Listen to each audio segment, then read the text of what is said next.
창세기 3장. 하나님 말씀은 구약성경 제3페이지 창세기 제3장 1절 말씀부터 제가 6절 말씀까지를 읽어드리겠습니다. 그런데 뱀은 여호와 하나님이 지으신 들 짐승 중에 가장 간교하니라.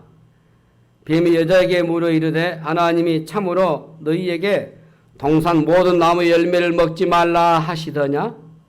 여자가 뱀에게 말하되 동산 나무의 열매를 우리가 먹을 수 있으나 동산 중앙에 있는 나무 열매는 하나님의 말씀에 너희는 먹지도 말고 만지지도 말라. 너희가 죽을까 하노라 하셨느니라.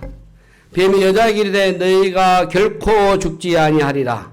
너희가 그것을 먹는 날에는 너희 눈이 밝아져 하나님과 같이 되어 선악을 알 줄 하나님이 아심이니라.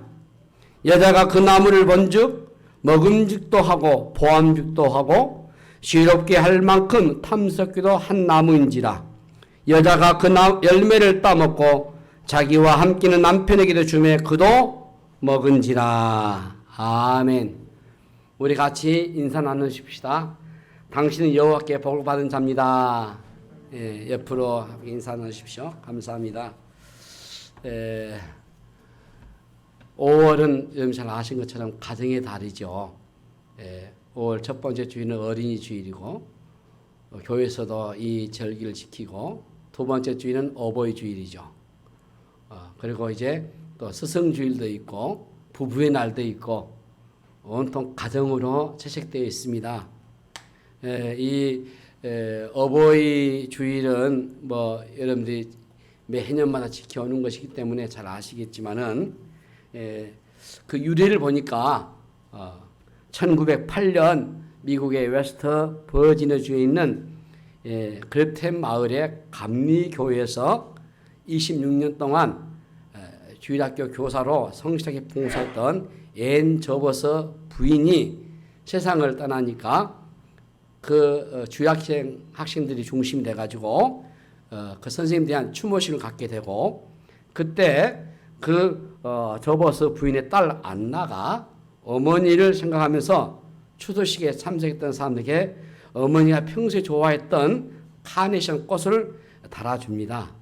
그때 참석했던 사람들이 이 날을 해마다 어머니의 사랑을 기린 날라 이렇게 정하기로 했고 그 의견들이 여성들로 하여금 지지를 받게 되고 이웃 교회와 또 미국의 여러 도시로 이게 번지기 시작해가지고 이 운동이 전 미국과 세계적으로 확산됐다고 합니다.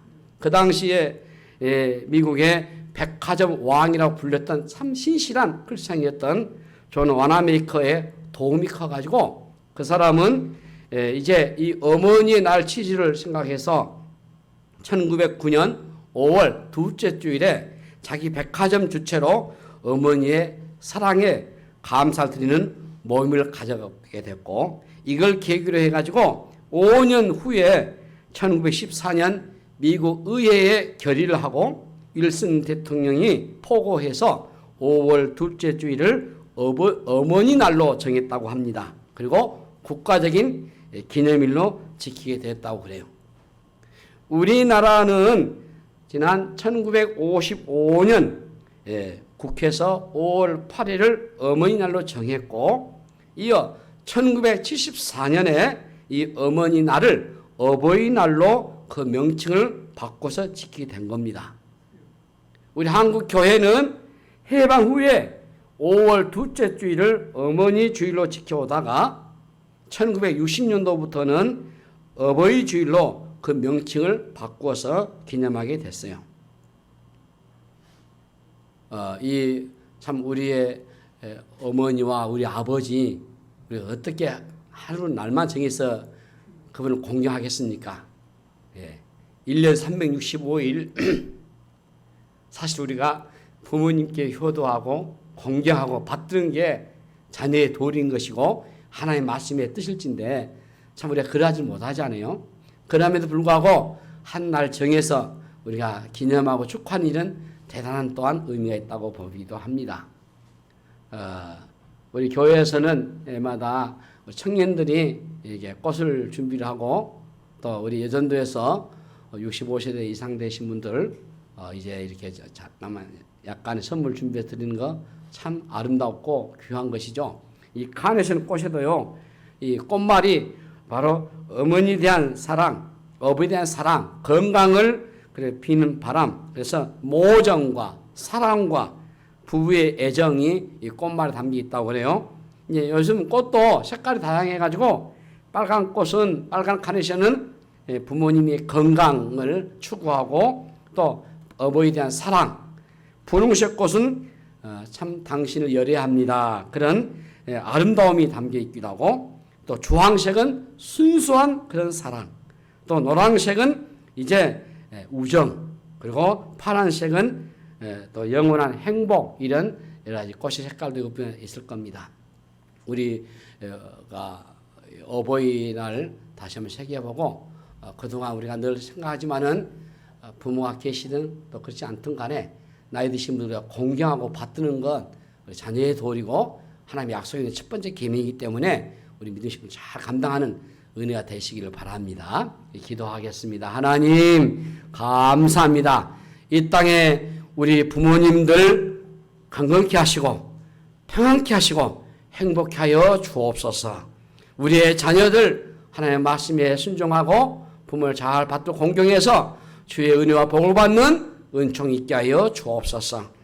이 땅에 있는 우리 가정들 살펴주시고 특별히 우리 믿음의 가정들 하나님의 은혜와 하나님의 풍성과 주의 복으로 채워 주시옵소서. 감사하고 우리 구주 예수 그리스도의 이름으로 간절히 기도하옵나이다.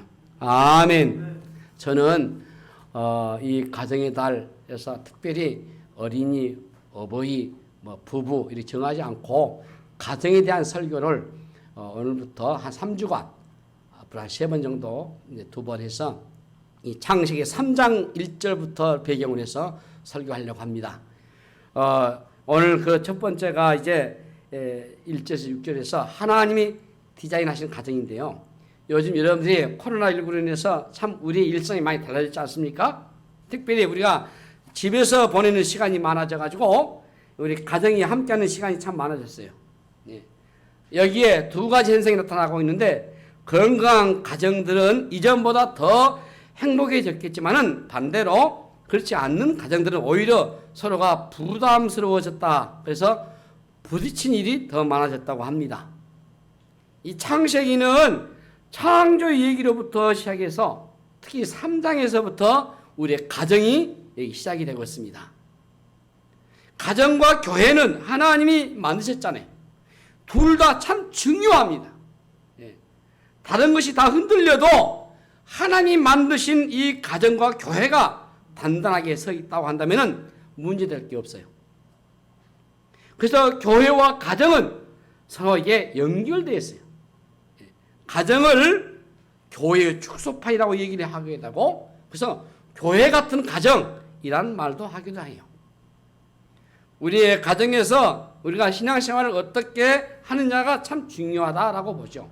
보통 우리가 신앙생활 이렇게 얘기를 하게 되면 교회에서 예배드리고 찬송도 하고 기도하고 그리고 선교도 하고 구제도 하고 봉사도 하고 이걸 우리가 흔히 신앙생활이라고 여기죠. 물론 그것도 신앙생활 옳습니다만은 그것만이 신앙생활이 아니죠. 신앙은 우리의 가정 안에서도 이게 확인되셔야 돼요. 예. 우리가 그리스도인으로서 자녀들과 관계를 어떻게 맺고 있는가?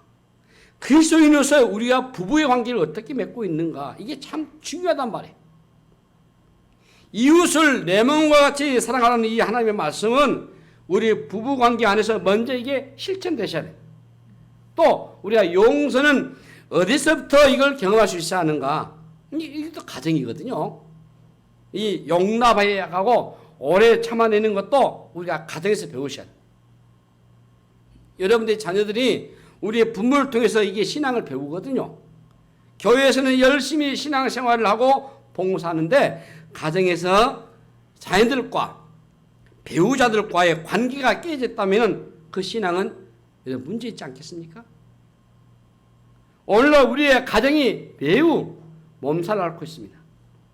심지어 가정이 위기를 맞았다. 이게 오래됐어요. 이 사탄이가 세상의 문화 속에서 강력한 거짓 메시지를 지금 뿌리고 있는데, 가정이 별것이 아닌 것 같은 문화가 지금 이게 확대되고 있어요. 세상에서 여러분 무엇이 가장 힘드시겠습니까? 저는 인간관계라고 봐요. 가장 힘든 게 이 관계성. 이게 일보다도 관계가 참 더 힘들거든요. 직장생활 하시는 분들이 일보다는 관계 문제 때문에 그만두는 경우가 더 많다는 통계도 없잖아요. 그런데 이 가족 관계를 쳤으면 더 어려워요. 이게 굉장히 어렵습니다. 힘듭니다. 이게 여러분, 결혼이 왜 힘들겠습니까? 결혼이란 게 단순히 남녀의 물리적인 결합이 아니잖아요. 가정은 하나님이 디자인하신 것이에요. 하나님 디자인. 하나님의 축복이고, 그리고 선물이 이 가정이거든요. 그런데 왜 이렇게 우리의 가정들이 위기를 맞았고 망가졌겠습니까? 그것은 인간의 타락으로 인해서 우리의 가정이 흔들리고 말았어요. 인류 최초의 비극이 우리의 가정에서부터 시작됐어요. 하나님이 디자인했던 이 가정을 회복하셔야 되지 않습니까? 이 가정에 대한 성경적인 원리를 우리가 이 창세기 3장을 통해서 앞으로 명확하게 확인해 보셔야 돼요. 인간의 타락으로 인해서 찾아온 결정적인 증상이 이 관계가 깨져버린 거예요. 죄는 관계를 깨버립니다. 죄라는 것은 이 이기심이라고 하는 이 증상을 나타나게 되는데, 아담이 하와에게 처음으로 나의 살 중에 살이고 뼈 중에 뼈라 이런 말을 했어요. 이것보다 더 가까운 관계가 없었는데 이들에게 갈등이 일어났습니다. 왜 그렇습니까? 바로 죄 때문이에요. 죄 때문에. 죄로 인해서 행복해야 될 이 두 사람에게 거리가 생겨난 거예요. 사랑해서 결혼했지만 성경적인 관점을 보면 이 죄성을 가진 연약한 두 인간의 만남이에요. 죄인은 끊임없이, 죄인들은 자기 중심적으로 살아가려고 하는 이 이기성이 지배를 하고 있단 말이에요. 그래서 죄의 특성이 뭐냐? 죄의 특성은 자기에게로 굽어지는 것이에요. 자기 자신을 향해서 지나치게 굽어져 버린 것이 바로 죄입니다. 그래서 사람들은 자기 중심적으로 모든 것을 해석해버리고 판단해버리고 그리고 결론을 지어버려요. 자기 중심이에요. 자기 편이에요. 갈등이 왜 일어납니까? 똑같은 사건이 일어났겠지만은 모두가 다르게 보고 그걸 다르게 해석합니다. 인간은 어쩔 수 없이 자기 편향적이에요. 부부가 20, 30년을 살아도요, 평행선을 걷는 경우가 얼마나 많습니까? 누구나 행복해지고 싶어 결혼했겠지만 반대로 흘러갈 때가 많잖아요. 왜 그렇겠습니까? 자기의 행복에다가만 초점을 맞추고 살아가기 때문에요. 배우자를 나의 행복을 위한 도구로 여기는 순간 행복은 멀어지는 거예요. 모두가 행복을 원하겠지만은 상대의 행복이 아니고 자신의 행복을 더 원한단 말이에요. 왜 애도합니까? 왜 폭력을 행사합니까? 모두가 이기심이 원인이 되거든요. 죄의 형태가 가장 뚜렷하게 나타나는 모습이 바로 이 이기심이에요. 자기밖에 모르는 거예요. 자기만 되는 거예요, 이게. 이기심이 한번 끼어들게 되면 그 관계는 부모든 형제든 자식은 다 깨져버려요. 이게 가장 무서운 거예요. 이기심이. 어떤 관계나 마찬가지예요. 부부 관계도 그렇고, 사실 우리 부부 관계 가장 모든 관계는 기본이지 않습니까? 부부가 건강하셔야만 다른 관계 역시도 건강해지거든요. 성경이 얘기하는 최고의 자녀 교육이 바로 부부 관계입니다. 신앙도 마찬가지예요. 이 부부가 신앙생활 잘 하시면은 우리 자녀들의 신앙 걱정할 필요가 없겠죠. 부모가 어려운 일을 겪을 때 기도로 해결하는 모습을 보여주면 자연스럽게 자녀들도 기도할 겁니다. 돈보다도 하나님이 귀중하다고 아무리 말해도 소용없어요. 부모가 돈을 더 귀중히 여기는지 하나님을 더 귀중히 여기는지 우리 자녀들 말 안 해도 다 알아요. 아무리 예배를 드려도 소용없어요. 교회를 그냥 다니는지 정말로 저분이 예수를 믿고 있는 사람인지 여러분의 자녀들이 다 잘 안단 말이에요. 제가 말씀을 상고하면서 묵상하면서 내가 정말 예수를 믿고 있는가, 지난 나의 신앙식을 다시 한번 검토를 하게 됐어요. 이 죄의 뿌리를 들춰다보면은 이기심이 드러납니다. 아담과 하와는 범죄 이후에 서로 책임을 전가해요. 자기가 살겠다고 다른 사람에게 죄를 넘겨버려요. 결국 어때요? 관계가 깨졌어요. 그래서 이기심이 끼어들게 되면은 관계는 반드시 꼬여지게 돼 있어요. 부부관계는 물론이거니와 자녀의 관계에서도 이기심이 들어가면 망쳐요. 부모는 사랑한다고 했겠지만은 자식이 상처받는 경우가 얼마나 많습니까? 부모의 사랑 안에서 이기심이 들어있기 때문에요. 이기적이고 자기 중심적인 사랑으로는 건강한 관계를 결코 이루지 않는다. 여러분 기억하셔요. 요즘 함께 사는 것보다도 혼자 사는 것을 선호하는 경향이 얼마나 늘어났습니까? 괜히 서로가 불편하게 사는 것보다도 혼자 편하게 살려고 하잖아요. 다양한 이유가 있겠지만은 이런 문화의 배후에가 뭐가 있겠습니까? 바로 이기심이 숨어 있다고 말해요. 네. 함께 사는 것은 불편한 것이 맞아요. 그러나 좀 더 정확하게 말해보면은 함께 살기 때문에 불편한 게 아니고 자기 이기심 때문에 불편한 거예요. 네. 이기심은 그래서 상대보다도 자신의 행복에 몰두하게 돼요. 그러나 나만의 행복은 불가능해요. 하나님은 인간을 그렇게 만들지 않으셨어요. 네? 함께 더불어 함께 행복하도록 만드셨거든요. 하나님이. 그것이 바로 하나님이 디자인하신 거 아닙니까? 자신의 행복을 추구할수록 행복은 더 멀리 도망하게 돼 있어요. 배우자를 행복하게 하지 않고 내가 행복해진다? 그 길이 없어요. 행복이 기본 원리고 하나님 만든 오신 창조의 법칙이에요. 어떤 사람은 자신은 너무 행복하다라고 자랑하겠지만은 그 배우자의 얼굴은 전혀 행복해 보이지 않아요. 문제 있는 거 아니에요? 내가 행복한가 보다도 배우자가 먼저 행복한가라는 것을 물어보셔야 하는데 대개는 반대죠. 왜 내가 이토록 불행한가라는 것을 확인해 보려고 해요. 그리고 그 불행의 원인을 배우자에게서 찾아보려고 한단 말이에요. 이기심에 빠지게 되면은 배우자의 고통이나 불행이 눈에 들어오겠습니까? 안 들어와요. 저 사람 때문에 내가 불행했다라고 생각하게 되면은 나로 인해서 상대가 겪을 고통에는 안중도 없어요. 자기 자신에게만 굽어져 있는 게 이게 바로 이기심이고 이게 바로 죄성이단 말이에요. 이게 파고들어다 보니까 이게 있다 보니까 그 좋은 부부 관계도 자녀 관계도 형제 관계도 다 깨져버리고 박살나버려요. 이기심은 부부의 관계를 깨뜨리는 뿐만 아니라 우리의 모든 삶의 영역에서 다 관계를 깨버려요. 우리의 삶을 불행하게 만드는 가장 근본적인 요인이 되고 이게 바로 죄의 핵심이에요. 그렇기 때문에 이 이기심의 문제를 해결하지 않으면은 모든 것이 불행해질 수밖에 없어요. 그렇다면 여러분 이기심을 어떻게 해결할 수 있겠습니까? 초점을 오직 하나님께 돌리셔야 돼요. 우리 하나님의 성품을 묵상하셔야 돼요. 우리가 믿는 하나님을 철저하게 이타적인 분이셔요. 네, 그렇죠? 하나님을 얘기할 때 함께 따라다니는 동사가 있어요. 이게 기브입니다. 주다예요. 가장 대표적으로 알려지는 말씀이 요한복음 3장 16절 말씀이라고 봐요. 네. 하나님이 세상을 이처럼 사랑하사 독생자를 주셨다고 했어요.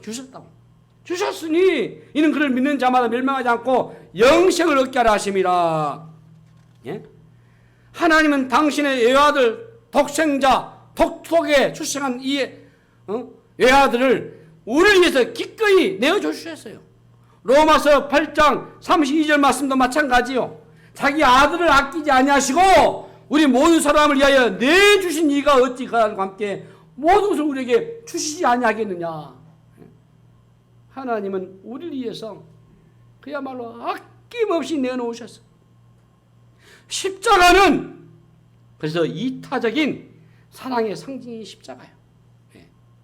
우리가 주님을 만났을 때에 맛본 사랑이죠. 세상에서 한 번도 경험해보지 못하는 사랑이지 않습니까? 하나님은 너무나도 풍성하신 분이셔요.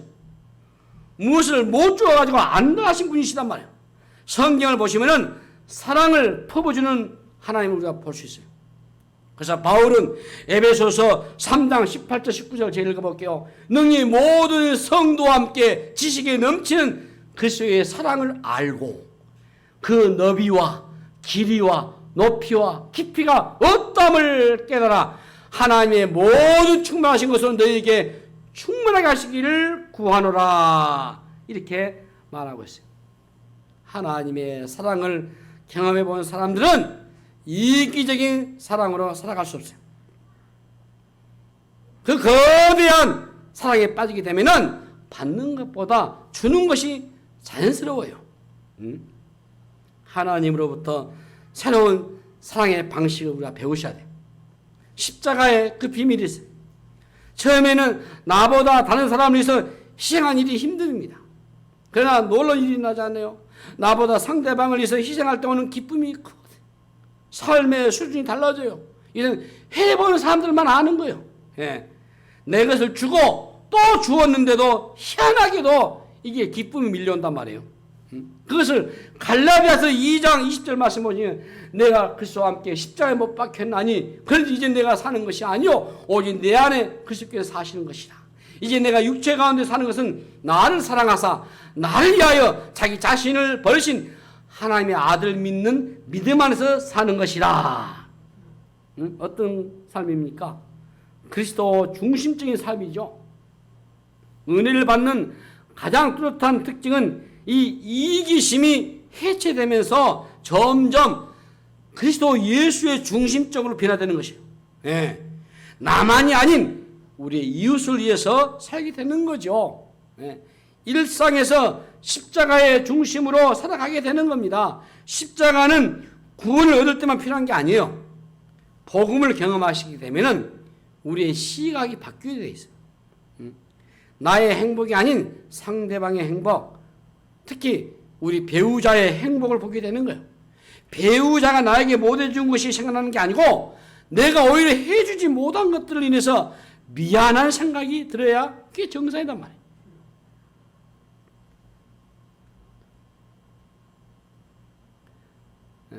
제 집사람이 이렇게 원치 않았지만은 어깨 수술을 했습니다.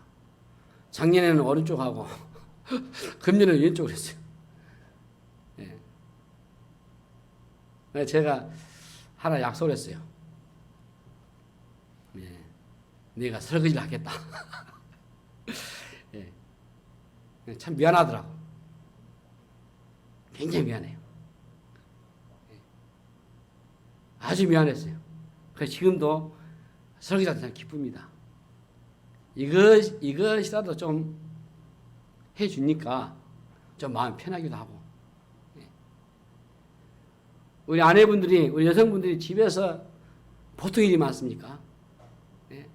설거지도 하고, 빨래도 하고, 청소도 하고, 온갖. 더군다나 또 밖에 일하신 분은 거기에 더 플러스 되잖아요.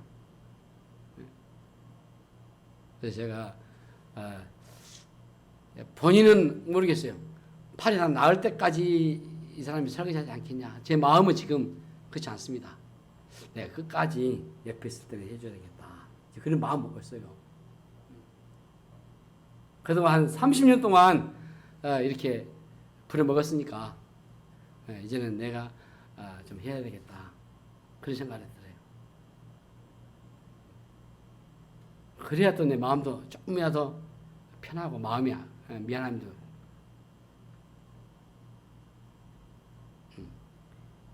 나에 대한 집착에서 벗어나지 못하면은 상대방 배려할 수 없어요.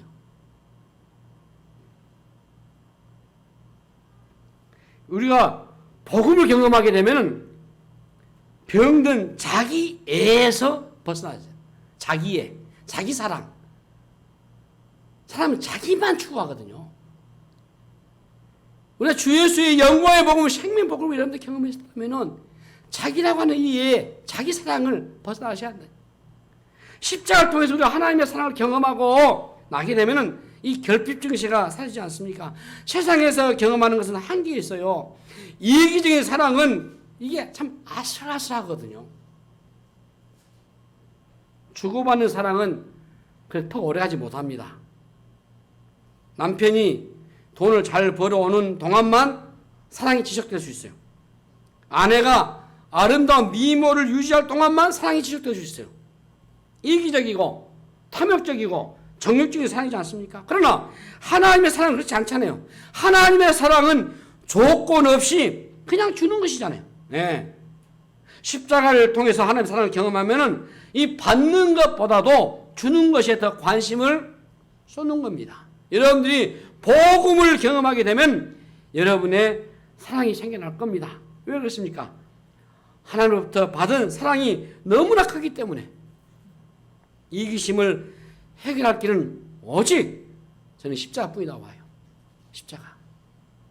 십자가를 바라보고 우리가 묵상하셔야 돼요. 십자가를 통해서 보여주신 하나님의 그 사랑을 우리가 빠져보시게 되면 그야말로 신기한 일들이 벌어질 겁니다.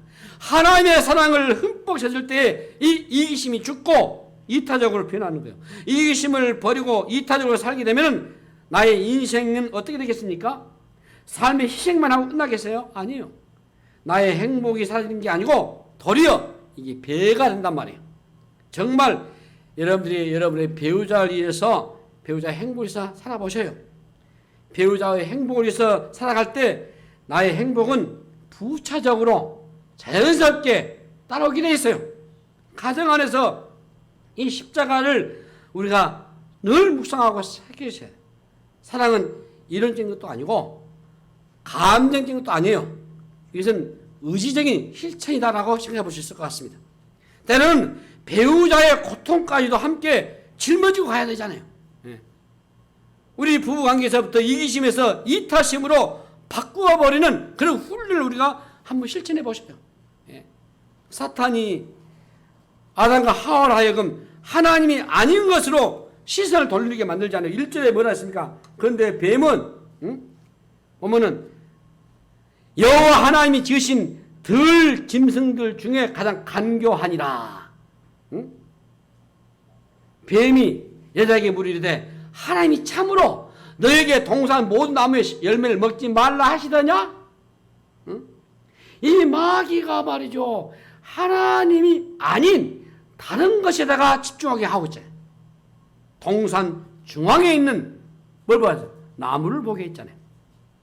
여러분 창세기 3장이 시작하자마자 사탄이 등장하는 것을 눈여겨보셔요.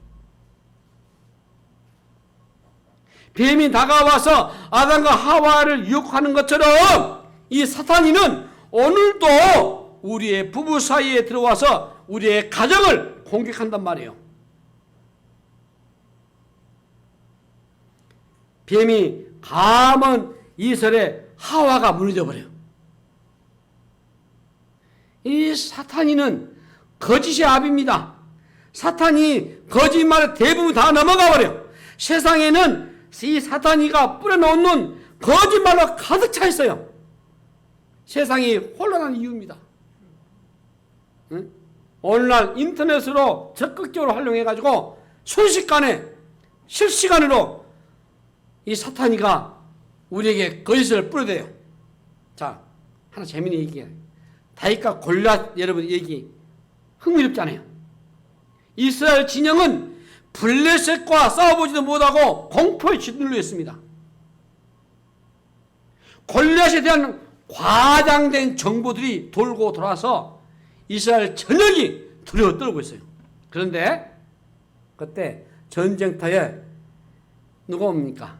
이 다윗이 형의 도시락을 들고 막 도착했어요. 이 다윗에게는 골리앗에 대한 별로 정보가 없어요. 그는 골리앗에 대한 정보보다는 하나님에 대한 지식이 더 많았어요. 그래서 담대하게 골리앗을 향해서 달려가지고 물맷돌로 승리를 거두지 않습니까? 이스라엘 진영은 골리앗을 주목했지만은 다윗은 하나님을 주목했단 말이에요. 승리의 비결은 의외로 간단해요. 우리 가정도 마찬가지입니다. 여러분의 가족 구성원은 모두가 하나님을 주목하게 되면 반드시 승리할 줄로 믿습니다. 인류 최초의 이 사탄이가 하나님이 아닌 선악을 알게 하는 나무를 바라보게 했단 말이에요. 현대 문화도 마찬가지예요. 사람들로 하여금 얼마나 우리의 정신을 빼놓게 합니까? 우리 한국은 경제대국이 됐다고 해요. 심지어는 미국의 사람들도 우리가 부자 나라라 그런 얘기를 들었잖아요. 당신 나라가 부자 나라니까 미국 군인들 주둔하는 거 돈 더 많이 내라. 지난 대통령 그랬잖아요. 당신 나라 부자니까. 우리의 관심을 끄는 것이 많아졌단 말이에요. 먹음직도 하고 보안직도 하고 탐색도 할 만큼 넘쳐났어요. 하나님이 아닌 것으로 하나님을 착각하고 말한다. 이 사탄이가 하나님이 아닌 엉뚱한 것에 돋보기를 딱 우리에게 갖다 대고 있어요. 하나님이라는 존재를 잊게 하고 말이죠. 세상의 것들에 주목하게 만들었어요. 이 사단의 기막힌 기만 전술 아닙니까?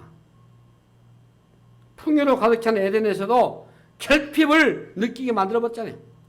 하나님에게서 고개를 돌리면서 그렇게 되면 결핍을 느낄 수밖에 없어요. 근데 중요한 결핍은 하나님 결핍이다. 하나님 결핍. 네. 가정에서도 하나님 빠져버리면은 그때부터 무너지게 돼 있어요. 모든 관계 속에서도 마찬가지요. 모든 것을 다 가져도 하나님이 빠지게 되면 다 무너지게 돼버려요. 이 결혼 관계 안에서 반드시 하나님이 개입하셔야 돼요. 두 사람에게만 맡겨진 결혼 생활은 화약과도 같아요. 예. 남녀 둘만으로 이루어지는 가정은 도박과 같습니다. 반드시 하나님을 모셔야 돼요. 이 부분을 놓지 말으셔야 돼요. 요즘 코로나 때문에 더 우리 가정이 힘든 위기예요. 더군다나 황혼의 이혼들이 더 많이 나오고 있어요. 지금. 뭘 말합니까 이게? 여러분 에덴 동산이 왜 에덴 동산입니까? 먹을 것이 많고 환경이 좋았습니까? 아니에요. 하나님이 그 안에 계신 에덴 동산이에요. 하나님이 안 계신 에덴은 에덴이 아니에요. 하나님을 배제한 에덴은 더 이상 에덴이 아니단 말이에요.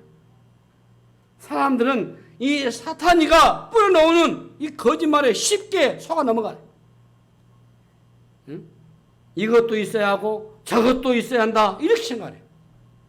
우리 시선을 계속해서 어디론가 돌리게 만들어버려요.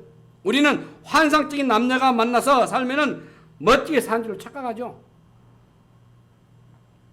마귀 여기 얼마나 심플합니까? 하나님이 아닌 다른 것에다가 눈을 돌리게 해버려요. 그래서 세상의 문화가 그만큼 매력적이에요. 사탄의 또 다른 거짓말이 있어요. 오늘 본문 5절에 보시면은 뭐라 했습니까? 본문 5절에 너희가 그것을 먹는 날에는 너희 눈이 밝아져 가지고 하나님과 같이 되어 선악을 알 줄 하나님이 아심이니라. 너희를 또 하나님 같이 될 것이다. 거짓말이잖아요. 거짓말이거든. 뻔뻔스럽게 이 거짓말 하고 있어요. 그래 넘어가 버려. 하나님과 같이 되어라. 이것처럼 인류를 속이는 거짓말이 없어요. 강력한 유혹입니다.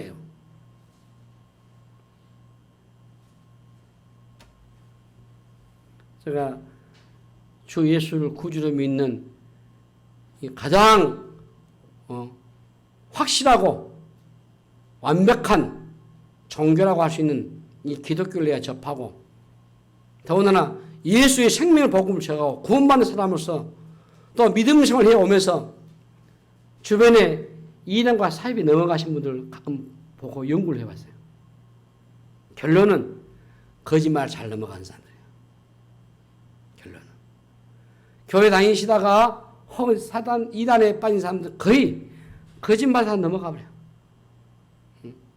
그 유혹이 넘어가 버려요. 인간은 언제나 내가 하나님이 되는 꿈을 꿔요. 끝없는 야망이에요. 내가 다른 사람의 지배를 받지 않고 다른 사람을 통제하며 사는 것을 꿈을 꿔요. 인류의 역사는 지배와 피지배의 역사잖아요.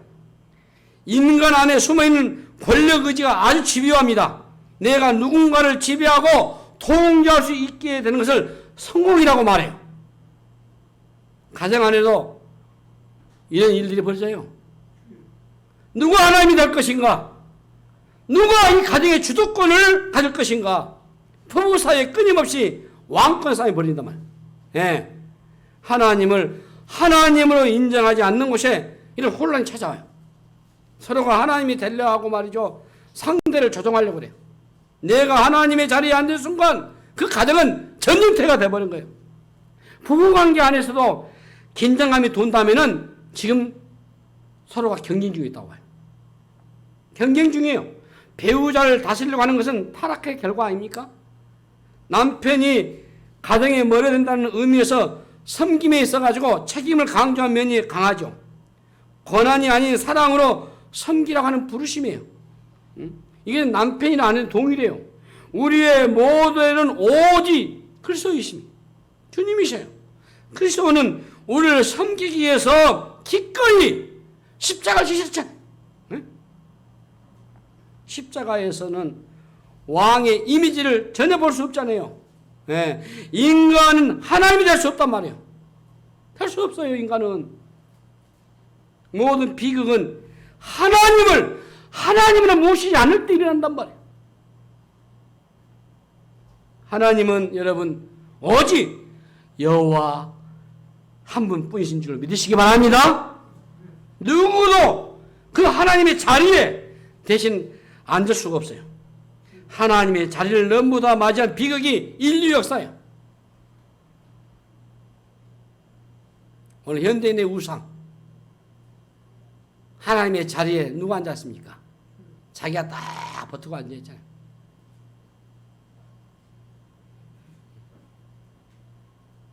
십자가가 무엇을 의미하죠? 불순종하고 반역한 인간을 구원하기 위해서 아들을 기꺼이 복종하셨어요. 하나님과 동등하신 분이 종이 되시고, 예? 마가복음을 주일날에 설교하는데, 예? 바로 하나님과 동등 그분이 종이 되셔요. 죽기까지 자신을 내놓으신 사건이 바로 십자가죠.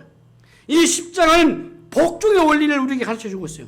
자, 바울은 부부관계를 이야기하기 전에 먼저 복종을 말하고 있습니다. 이게 에베소서 5장 21절을 보시면은 그리스도를 경외함으로 피차 복종하라는 말이 나와요. 하나님을 알기 전에는 복종이라는 단어가 부담스럽습니다. 내가 하나님이 되려하는 사람에게는 복종은 낯선 단어예요. 그러나 복음 안에 들어오면은 복종은 참 아름다운 단어로 이 변합니다. 마귀는 하나님에게 불순종으로 추락했어요.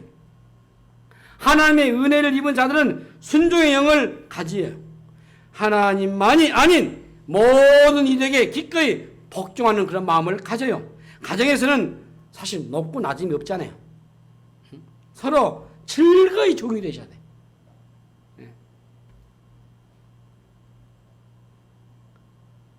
설거지가 뭐다고 그거 하니까 내가 편하더라니까. 미안하기도 하고 고맙기도 하고. 네.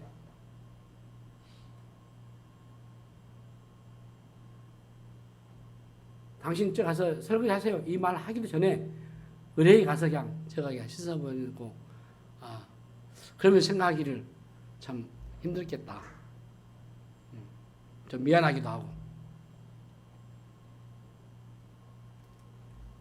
우리가 가끔 뿔이 나가지고 서로 들이박을 수도 있죠. 그래서 곤란해지는. 우리가 그리스도의 영을 가졌고 우리가 복음을 경험했고 그렇다면은 서로가 복종하는 자세로 서로가 존경하고 서로가 섬기는 자세. 부부 사귀를 해야 돼요. 서로가 한 몸이잖아요. 한 지체잖아요. 서로가 섬기고 서로가 복종하고 서로가 존경하고 서로가 사랑하셔야 돼요. 그러면 여러분의 자녀들도 마찬가지죠. 그리스도인들은 종의 원리를 가진 사람들이에요. 서로 강요하지 않고 요구하지 않습니다. 섬기셔야 돼요. 오늘날 우리의 가정이 많이 힘들어요. 근원적인 질문을 던져보셔야 돼요. 다른 것은 다 있는데 하나님이 빠져버리니까. 모든 걸 다 갖추고도 하나님이 없으면 어려워요. 모든 걸 다 갖추지 마시고 하나님을 여러분의 가정에 진정으로 초대해 보셔요.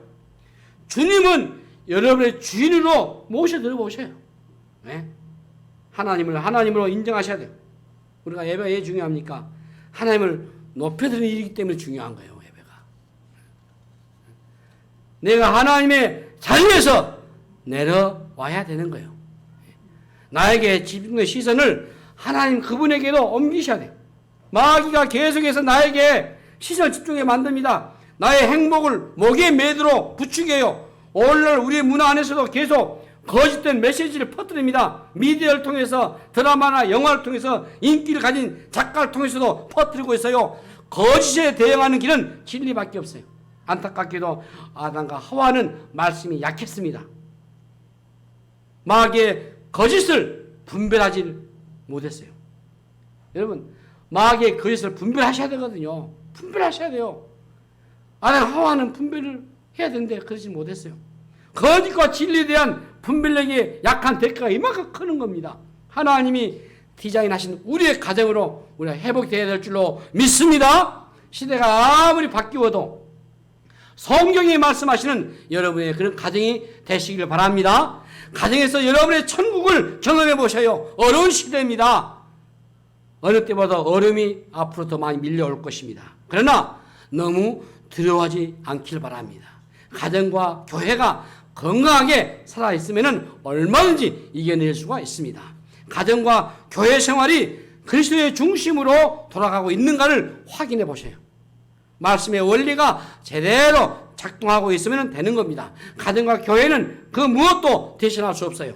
하나님이 여러분의 가정과 교회를 통해서만 우리에게 주실 축복이 따로 있어요. 하나님의 말씀 안에서 더욱 견고하고 여러분의 가정을 아름다운 신앙으로 세워가는 그런 은혜가 되시기를 주님의 이름으로 축복합니다. 하나님 아버지, 하나님이 디자인하신 우리의 가정들 세워주시고 회복해 주시고 붙들어 주시옵소서. 주의 말씀처럼 십자의 정신으로 서로가 섬기는 종으로 우리의 가정에 우리의 배우자, 우리의 부부들, 우리의 부모와 우리의 형제와 우리의 자녀들 다 되게 하나님 역사하여 주시옵소서. 감사하고 우리 구주 예수의 이름으로 간절히 기도하옵나이다. 아멘.